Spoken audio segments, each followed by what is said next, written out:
আমার মতো শীতকালে কাঁচা টমেটোর তরকারি কার কার খেতে ভালো লাগে? এই কাঁচা টমেটোর রেসিপিটা এতটা মজা, আপনারা বাসায় ট্রাই না করলে বুঝতেই পারবেন না। যারা কাঁচা টমেটো খেতে পছন্দ করেন তাদের জন্য পারফেক্ট একটা রেসিপি। এমন একটা তরকারি যদি চোখের সামনে থাকে, বিশ্বাস করেন এই তরকারি দিয়ে 1 প্লেট ভাত কিন্তু নিমিষেই শেষ করে ফেলতে পারবেন। আজকের রেসিপিটা খুবই সহজভাবে আমি সাজিয়েছি, আশা করি আপনাদের ভালো লাগবে। ভালো লাগলে অবশ্যই চ্যানেলটা সাবস্ক্রাইব করে দিবেন, বেল বাটনটা অন করে দিবেন আমার পরবর্তী ভিডিও নোটিফিকেশন সবার আগে পাওয়ার জন্য। তাহলে চলুন রেসিপি শুরু করি।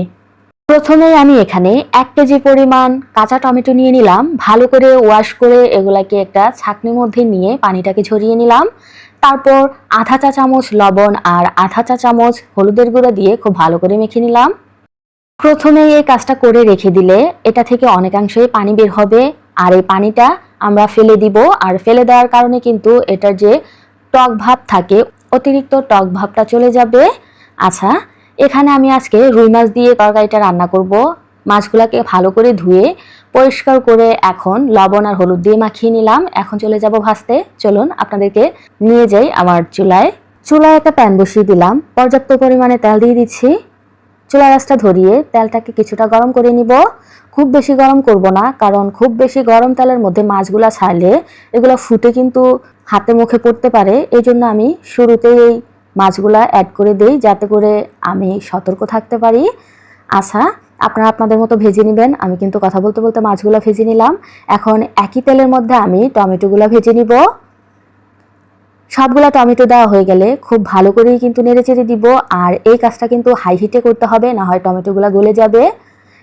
আমরা এগুলা মূলত একটু দাগ লাগিয়ে নিব, যাতে করে পরবর্তীতে আমরা কুক করলে টমেটোগুলা গলে না যায়। এই কাজটা করে নিলে কিন্তু আপনারা রান্না করলেও টমেটোগুলা গলে যাবে না।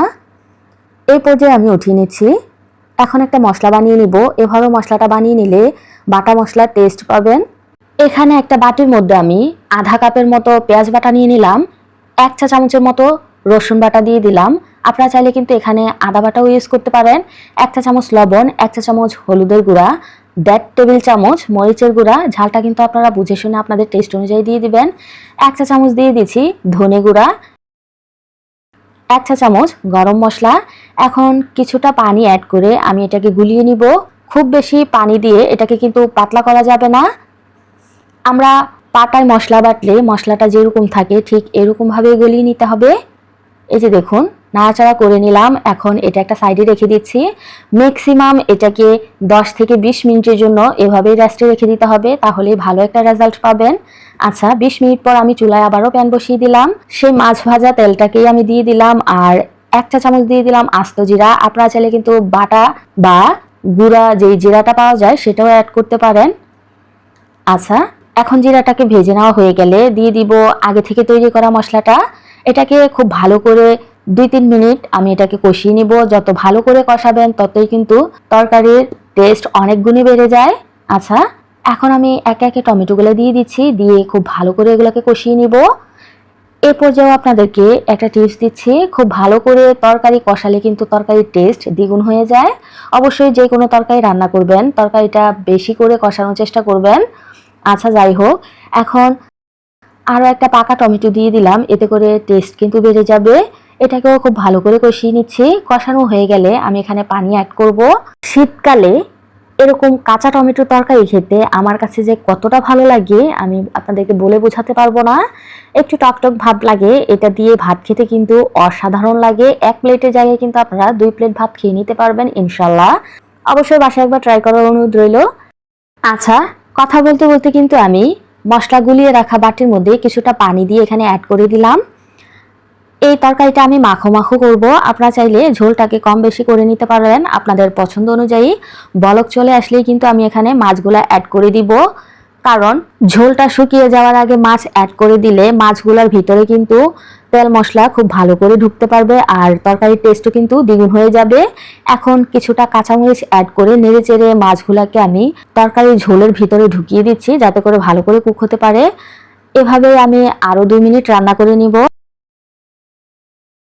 2 মিনিট পর এখানে আমি ধনেপাতা কুচি অ্যাড করে দিব।